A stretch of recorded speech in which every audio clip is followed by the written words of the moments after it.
얼마 전 존 맥케인 상원 의원은 5월 27일, 28일경 문재인 대통령 면담을 요청했지만 문재인 정부가 확답을 주지 않아 맥케인 의원장은 한국 방문이 취소되었다고 합니다.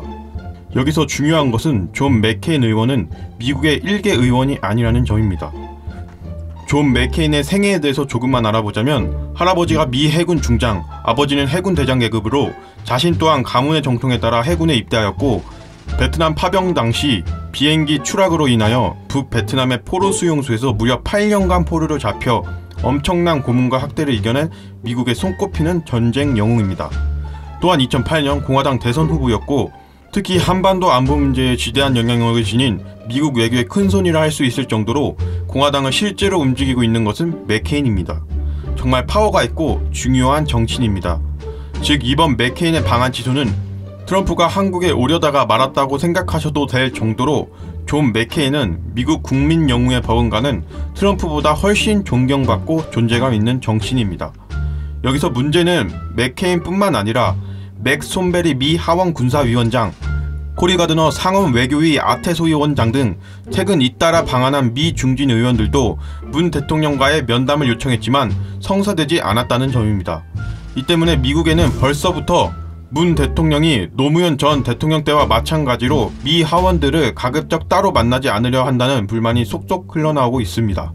특히 맥케인은 한국 정부를 적극 지지하는 몇 안되는 미국 거물 정치인이었는데 이렇게 멍청한 문재인식 외교를 보면서 정말 안타까울 뿐입니다.